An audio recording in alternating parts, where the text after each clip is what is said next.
السلام علیکم پیارے دوستوں اور بچوں، آج کی کہانی کا نام ہے جادوگر اور بونا۔ پرانے زمانے کی بات ہے، کسی گاؤں میں ایک غریب سپیرا رہا کرتا تھا۔ اس کی ایک بیٹی بھی تھی جو بہت خوبصورت تھی۔ اس کا نام توبا تھا۔ توبا بڑی رحم دل تھی۔ وہ سوچتی کاش مجھے اتنی زیادہ دولت مل جائے کہ میں اس سے غریبوں کی مدد کر سکوں۔ غریب سپیرا روزانہ شہر جاتا اور سانپ کا تماشا دکھاتا اور جو پیسے ملتے ان سے کھانے کی چیزیں خریدتا اور گھر واپس آ جاتا۔ گاؤں کے لوگ بہت خوش رہتے، وہ ایک دوسرے کی مدد کرتے اور مل جل کر رہتے تھے۔ اسی گاؤں سے کوئی 100 میل دور ایک جنگل تھا۔ اس کے ایک طرف پہاڑ اور ایک طرف دریا تھا۔ پہاڑوں پر ایک دیو کا قبضہ تھا۔ دیو بہت زیادہ خوفناک تھا۔ وہ بستیوں میں جاتا اور وہاں کے لوگوں کو کھا جاتا۔ ایک دن ایک بزرگ کا گزر اس جنگل سے ہوا۔ اتفاق سے دیو بھی پہاڑوں سے اتر کر جنگل میں گھوم رہا تھا۔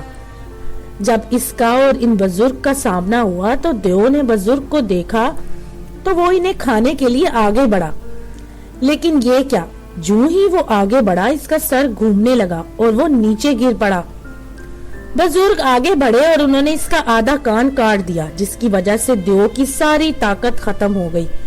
پھر بزرگ اپنی منزل کی طرف چل دیے۔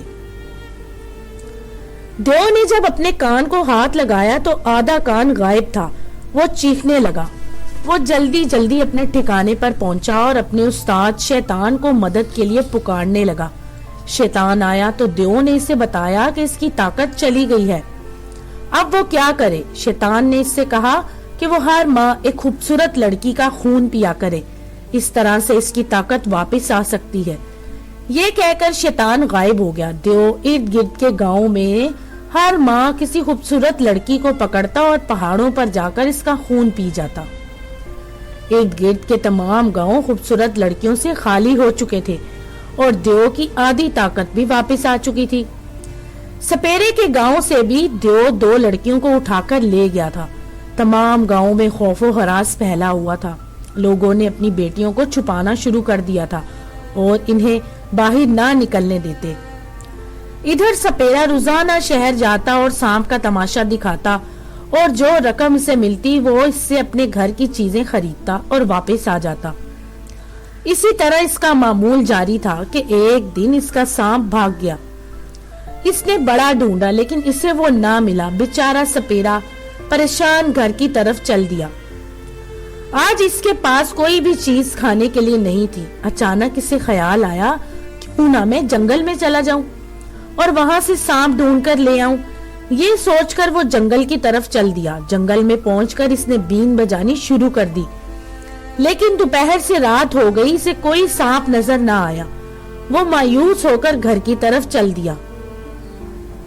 ابھی وہ جنگل کے آخری سرے پر پہنچا ہی تھا کہ اسے ایک چھوٹا سا زخمی سانپ نظر آیا۔ اس نے سوچا کیوں نہ میں اسے گھر لے جاؤں، کچھ نہ ملنے سے تو بہتر ہے۔ سپیرے نے سانپ کو اٹھایا اور اسے اپنے تھیلے میں ڈال کر گھر کی طرف چل دیا۔ ادھر توبا بڑی پریشان تھی کیونکہ سپیرے نے پہلے کبھی اتنی دیر نہیں کی تھی۔ اتنے میں سپیرا بھی گھر پہنچ گیا۔ توبا نے پوچھا بابا آج اتنی دیر کیوں لگا دی؟ سپیرے نے اپنا تھیلا ایک طرف رکھا اور اسے سانپ گمشدگی کے بارے میں بتایا۔ توبا بھی اداس ہو گئی کیونکہ اسے وہ سانپ بہت پیارا تھا اور سانپ بھی ان سے بہت مانوس تھا۔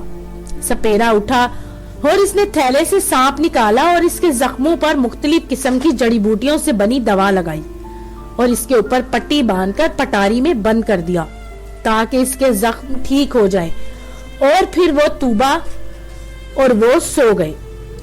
صبح جب وہ اٹھے تو سپیرا سانپ کو دیکھنے لگا تاکہ اس کے زخم ٹھیک ہو گئے ہیں تو وہ پھر تماشا دکھانے کے لیے شہر کی طرف جائے۔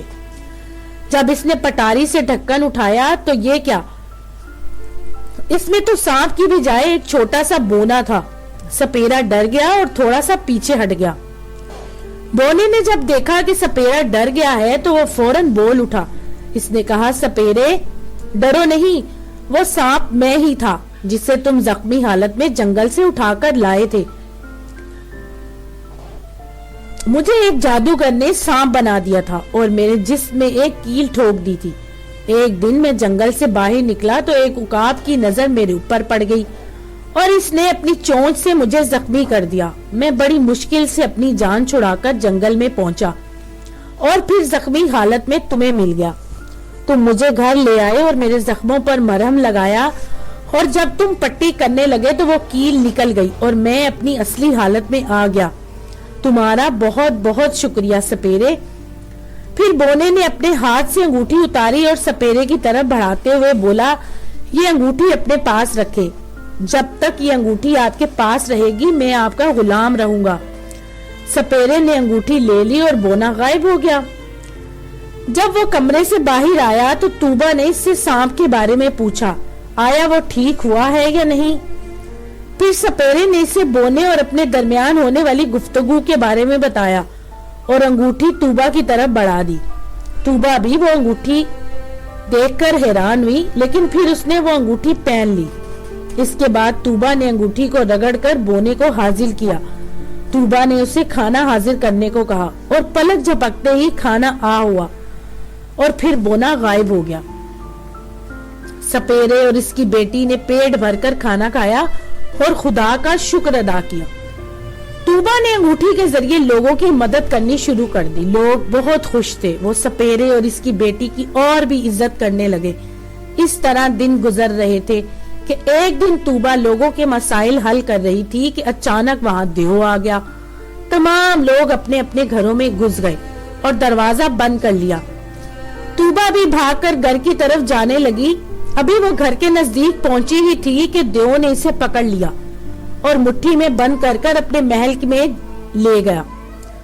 توبہ نے بڑا شور مچایا لیکن دیو نے اسے نہ چھوڑا اور محل میں پہنچ کر اسے ایک کمرے میں بند کر دیا اور خود باہر چلا گیا تاکہ وہ تازہ دم ہو کر اس کا خون پی سکے۔ ادھر سپیرے نے گاؤں کا کوئی کونا نہ چھوڑا لیکن توبہ کا کوئی سراغ نہ ملا۔ سپیرا سمجھ گیا کہ دیو اس کی بیٹی کو اٹھا لے گیا ہے۔ وہ بہت پریشان ہوا۔ پھر اس نے سوچا کہ انگوٹھی تو توبہ کے پاس ہی ہے، وہ ضرور اس سے کام لے گی۔ ادھر توبہ کو جب وقت باہر نکلنے کا کوئی راستہ نظر نہ آیا تو وہ رونے لگی۔ روتے روتے اس کی نظر اپنے ہاتھ کی طرف گئی تو وہ انگوٹھی تھی۔ اس نے جلد سے انگوٹھی کو رگڑا تو بونا حاضر ہو گیا۔ اس نے بونے کو کہا کہ وہ اس کی مدد کرے۔ بونے نے اسے غلیل دی اور کہا کہ وہ اسے دیو کی بائیں آنکھ کی طرف چلا دے۔ دیو ختم ہو جائے گا کیونکہ دیو کی جان بائیں آنکھ میں ہے۔ جب دیو ختم ہو جائے گا تو پھر وہ اسے بلا لے اور اس کے گھر پہنچا دے گا۔ یہ کہہ کر بونا غائب ہو گیا۔ تھوڑی دیر بعد ہی دیو آ گیا۔ توبہ نے اسی وقت غلیل نکالی اور اس کی آنکھ کی طرف کر کے نشانہ لے لیا۔ غلیل میں ایک پتھر نکلا اور سیدھا دیو کی بائیں آنکھ میں جا کر لگا اور دیکھتے ہی دیکھتے دیو کی آنکھ پھوٹ گئی اور دیو گر کر تڑپنے لگا اور اسی طرح تڑپتے تڑپتے دیو ختم ہو گیا اور ہر طرف دھواں چھا گیا۔ دھوئیں کے ختم ہوتے ہی ہر چیز غائب ہو گئی اور وہاں صرف ایک کھلا میدان تھا اور میدان کے آخر میں ایک کمرہ بنا ہوا تھا۔ توبہ بڑی حیران ہوئی کہ اس کمرے میں کیا ہے، اسے دیکھنا چاہیے، لہٰذا وہ اس کمرے کی طرف چل پڑی۔ اس نے وہاں پہنچ کر جب اس کمرے کا دروازہ کھولا تو اس کی آنکھیں حیرت سے پھٹی کی پھٹی رہ گئیں کیونکہ وہ کمرہ ہیرے جوہرات سے بھرا ہوا تھا۔ اس نے انگوٹھی کو رگڑ کر صرف بونے کو حاضر کیا۔ اس نے بونے سے کہا، یہ کیا ماجرا ہے؟ بونے نے توبہ کو ایک تھیلا اور اڑنے والا قالین دیا اور اس سے کہا کہ اس تھیلے میں جس قدر چاہے ہیرے بھر لے اور قالین پر بیٹھ کر گھر چلی جائے۔ یہ کہہ کر بونا غائب ہو گیا۔ پھر توبہ نے تمام ہیرے جوہرات تھیلے میں ڈالے اور اسے قالین پر رکھ دیا۔ پھر وہ خود اس پر بیٹھی اور قالین کو اڑنے کا حکم دیا۔ قالین اڑنے لگا۔ جب اسے گھر نظر آیا تو اس نے قالین کو گھر کے اندر اترنے کا حکم دیا اور قالین اس کے گھر اتر گیا۔ سپیرے نے اپنی بیٹی کو دیکھا تو اس نے خوشی سے اسے گلے لگا لیا اور خدا کا شکر ادا کیا۔ توبہ نے انگوٹھی کو رگڑا۔ جب بونا حاضر ہوا تو سپیرے اور توبہ نے اس کا شکریہ ادا کیا اور اس کی انگوٹھی اسے واپس کر دی۔ توبہ نے بہت ساری دولت غریبوں میں تقسیم کی اور اپنے لیے ایک محل تعمیر کروایا۔ تمام لوگ بہت خوش تھے۔ انہوں نے خدا کا شکر ادا کیا کہ خونی جادوگر سے انہیں نجات ملی۔